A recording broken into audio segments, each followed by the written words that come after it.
Terima kasih Anda masih bersama kami di Kompas Petang, saya Cynthia Rompas. Saudara Koordinator Staf Khusus Presiden Ari Dwi Payana menegaskan Presiden Joko Widodo tak terpengaruh dengan isu pemakzulan yang disampaikan kelompok Petisi 100 saat bertemu Menko Polhukam Mahfud MD. Ari Dwi Payana menegaskan Presiden Jokowi fokus bekerja menyelenggarakan sisa pemerintahan. Ia menilai wajar jika ada ruang-ruang kritik atas pemerintahan Presiden Jokowi, namun berdasarkan hasil survei, tingkat kepuasan publik kepada kinerja pemerintah masih tinggi. Namun secara konstitusi, pemakzulan harus dibuktikan melalui mekanisme 3 lembaga, DPR, MK, hingga MPR. Dalam menghadapi dinamika politik saat ini menjelang pemilu, Presiden tetap bekerja, fokus menyelenggarakan pemerintahan, memimpin pemerintahan. Kita jaga sebenarnya situasi yang kondusif, bagus ini jangan sampai kemudian memunculkan polarisasi politik yang semakin tajam. Yang ketiga, dalam koridor konstitusi kan sudah sangat jelas bahwa syarat-syarat untuk pemakzulan itu harus melewati satu mekanisme 3 lembaga loh. Melewati ujian-ujian politik ya. Sementara Ketua DPR RI yang juga Ketua DPP PDI Perjuangan Puan Maharani menyebut desakan pemakzulan Presiden Joko Widodo atas dugaan pelanggaran konstitusional harus dibuktikan. Puan juga menyebut pemakzulan Presiden juga harus dinilai dari kepentingannya. Ya kan untuk melaksanakan hal tersebut harus terbukti bahwa kemudian Presiden itu melaksanakan pelanggaran hukum dan lain-lain sebagainya. Ya kita aspirasi itu boleh saja diberikan atau disampaikan, namun apa urgensinya. Jadi kita lihat apa urgensinya, namun namanya aspirasi kan tetap harus kami terima. Tuh. Calon Presiden nomor urut 3, Ganjar Pranowo menyebut usulan pemakzulan Presiden Jokowi harus digali lebih dulu. Ganjar menilai dugaan pelanggaran Presiden harus dibuktikan lewat mekanisme DPR. Namun Ganjar meminta agar Presiden berhati-hati dalam menjalankan aturan bernegara. Jika ada indikasi pelanggaran konstitusi, sebenarnya itulah yang bisa menjadi entry point. Mungkin orang mesti menjelaskan dulu ketika ada orang ingin memakzulkan apa pelanggaran yang dilakukan. Tanpa itu rasanya tidak mungkin. Karena mesti ada sesuatu yang dilanggar, apakah itu sumpah janjinya, apakah itu konstitusi atau peraturan undang-undangannya, baru kita bisa menginjak ke tahapan berikut. Kalau enggak, ya enggak bisa. Apapun harus berhati-hati, sehingga Presiden harus melaksanakan aturan, dan siapapun yang akan berpikir untuk memakzulkan juga harus melihat betul mana letak pelanggaran, sehingga masyarakat akan bisa tahu.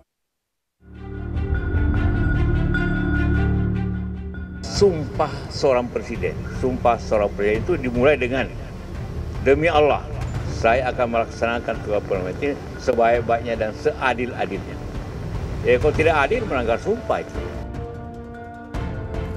Sebelum narasi pemakzulan Jokowi muncul, Wakil Presiden ke-10 dan 12 Yusuf Kala sempat mengingatkan Presiden Joko Widodo untuk menjaga netralitas dalam Pilpres 2024.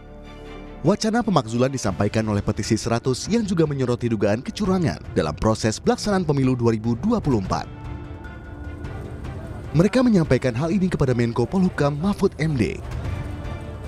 Usai pertemuan itu, Mahfud menjelaskan upaya pemakzulan memakan waktu lama dan itu merupakan urusan DPR.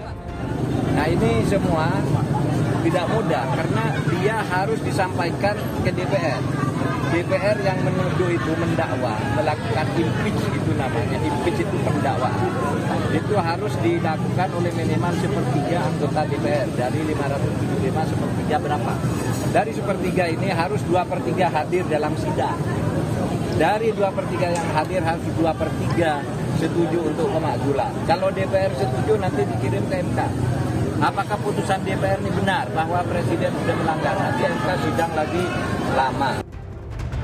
Pakar Hukum Tata Negara Yusril Iza Mahendra menyebut bahwa pemakzulan memang urusan DPR. Jika tidak ada protes dari DPR, maka pemakzulan tak bisa dilakukan. Saya sependapat dengan Pak Mahfud bahwa isu pemakzulan itu bukan urusannya Menko Polhukam ya. Itu urusannya DPR sebenarnya.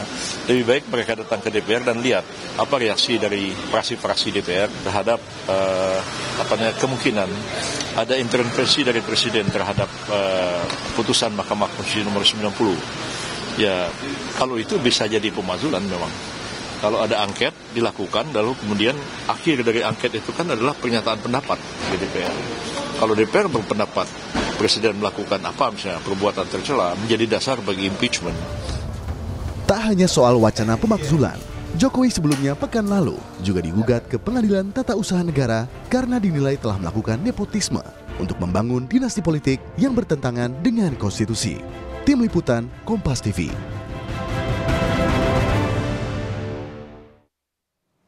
Lebih lengkap terkait dengan usulan pemakzulan Jokowi yang disampaikan sejumlah tokoh, kita bahas lebih lengkap bersama sejumlah narasumber di studio. Sudah ada kritikus politik dan juga inisiator dari Petisi 100, Faisal Assegaf, dan dosen hukum tata negara serta peneliti Posdem Universitas Andalas, Ferry Amsari. Sementara melalui sambungan virtual kita bergabung dengan juru bicara tim kampanye nasional Prabowo Gibran, Pak Habibur Rahman. Selamat sore Bapak-Bapak, terima kasih sudah bergabung bersama kami di Kompas Petang.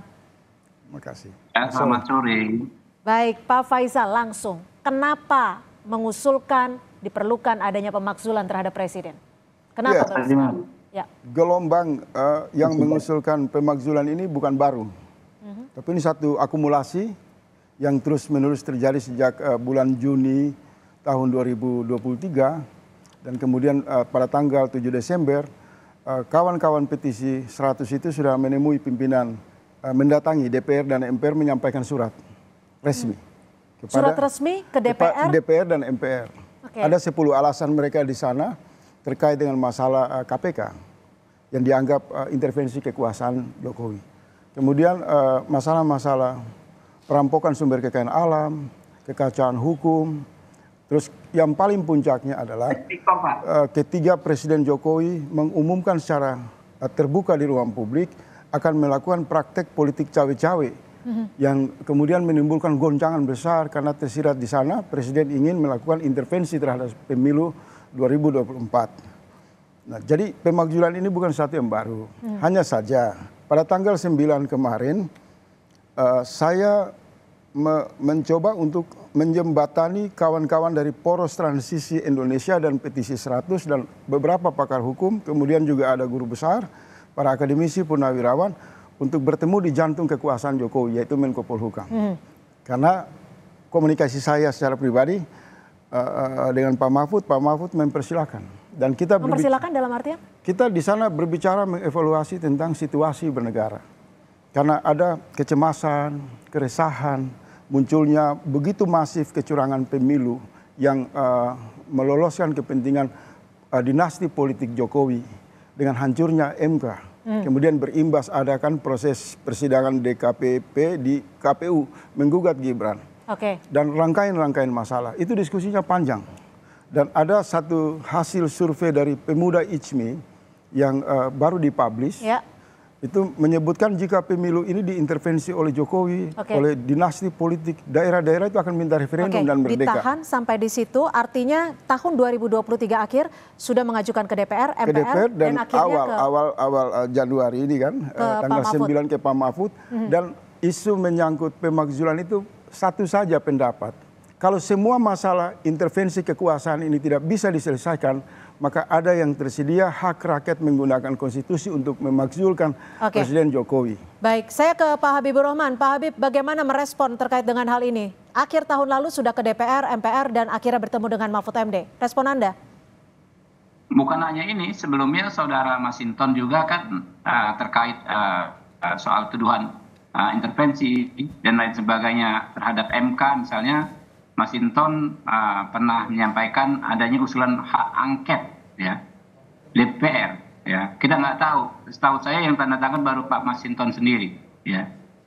Begitu juga yang di DPR, kita nggak tahu prosesnya, tapi setahu saya mayoritas anggota DPR tidak dalam pemahaman yang sama seperti disampaikan oleh Saudara Faisal ini ya.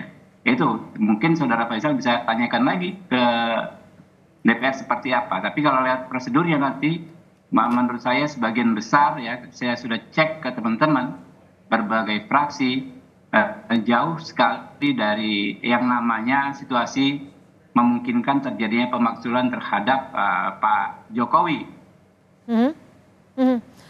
Tapi kalau Pak Faisal menyebut bahwa akhir tahun lalu sudah ke DPR, MPR, dan akhirnya ke Pak Mahfud MD, dan juga menyebut bahwa ini adalah kekuatan rakyat, seperti itu. Yeah. Bagaimana Anda menanggapi hal ini? Karena menurut Pak Faisal sendiri adalah gongnya ketika Presiden Jokowi menyatakan akan cawe-cawe. Ya, kalau kita bicara soal konstitusi, ya pemenuhan unsur-unsur pemakzulan, tentu kita bicara hukum dalam konteks faktual, ya. Namanya komunikasi itu kan ada teks dan konteks. Teksnya seperti apa, konteksnya seperti apa. Tetapi kebijakan atau perilaku atau perbuatan seorang kepala negara itu dinilai dari kebijakannya seperti apa. Misalnya kalau di Undang-Undang Pemilu itu kan parameternya pasal 547, ya. Kemudian di konstitusi juga ada parameternya pasal 7A. Dicek saja apakah terpenuhi atau tidak. Tidak bisa juga sekedar klaim. Oke. Pak Faisal punya pendapat, banyak juga yang punya pendapat sebaliknya. Kan nggak bisa saling memaksakan, karena itu prosedurnya silahkan dikedepankan, ya. Mau mengajukan angket silahkan, toh nggak berjalan. Jelas-jelas Pak Masinton sampai saat ini setahu saya baru beliau sendiri yang menandatanganinya. Oke, itu lain hal ya. Meyakinkan satu orang pun bukan ada relevansinya karena isunya sama, gitu loh. Begitu juga soal pemakzulan ini, ya. Ya dicek saja, misalnya kan bisa melalui pintu masuk fraksi-fraksi yang berseberangan dengan partai yang mengusung anaknya Pak Jokowi misalnya. Dikomunikasikan saja. Kami menunggu seperti apa gitu. Oke. Mas Ferry, kalau tadi Pak Faisal menyebut ada beberapa faktor yang membuat petisi 100 mengajukan usulan pemakzulan. Kalau dari Anda, menurut Anda apa sih narasi ini kenapa muncul saat ini? Ya, pertama mungkin publik juga merasa ada banyak faktor ya yang katakanlah tidak adil. Pernyataan presiden yang dicontohkan beliau soal cawe-cawe itu kan melukai perasaan soal demokrasi. Nah, apakah di konstitusi menyediakan ruang untuk itu? Bagi saya menyediakan. Pasal-pasal konstitusi soal impeachment ya, impeachment itu menggugat sebenarnya, belum sampai ke pemakzulan. Menggugat presiden karena melanggar hukum dan atau tidak terpenuhi lagi syarat menjadi presiden kan banyak kriterianya. Ya. Untuk melanggar hukum ada 5. Kalau presiden diduga melakukan suap, korupsi, pengkhianatan terhadap negara, tindak pidana berat lainnya, dan melakukan perbuatan tercela, misdemeanor. Perbuatan tercela itu luar biasa besar kalau dilihat konteks apa yang dikerjakan presiden. Presiden bermasalah dengan janji-janjinya. Dulu pernah menyampaikan ke depan publik bahwa anaknya tidak akan terlibat dalam urusan politik, faktanya terlibat, bahkan menjadi calon wakil presiden sekarang. Dulu menjanjikan 9 hal, apakah itu bisa dibuktikan atau tidak, itu bisa menjadi alat. Belum lagi cerita yang dituduh publik sebagai kebohongan-kebohongan itu. Saya ingat betul dulu di konteks impeachment Bill Clinton, yang dipermasalahkan oleh Senat bukanlah perselingkuhannya, tetapi pernyataan bohongnya di depan publik. Dianggap sebagai perbuatan yang tercela, misdemeanor. Nah, apakah tindakan-tindakan presiden bisa dianggap sebagai perbuatan tercela? Tentu harus melalui proses. Dan proses itu tidak dilarang di konstitusi. Bicara misalnya tidak memenuhi syarat, ini ada korelasinya dengan pasal 169 Undang-Undang Pemilu soal syarat calon. Nah, kan pernah dipertanyakan oleh banyak hal oleh publik ya, soal misalnya ijazah presiden yang bermasalah dan segala macamnya. Kalau itu pengadilan menjatuhkan putusan yang menyebabkan ijazah itu bermasalah, maka presiden tidak lagi memenuhi syarat menjadi presiden. Dan itu bisa diajukan di dalam konstitusi. Pasal 7A, 7B itu panjang ceritanya, tidak bisa dibaca setengah-setengah. Jadi menurut saya sepanjang konstitusi bilang boleh, sah, ya boleh dilakukan. Ini bukan kudeta, jadi ini pasal yang diperbolehkan oleh konstitusi. Ketika ada entry point ya? Yes. Apakah tercela menjadi bagian dari entry point. Pak Habibur Rahman, menurut Anda, tapi dijawab selepas jeda, tetap bersama kami di Kompas Petang.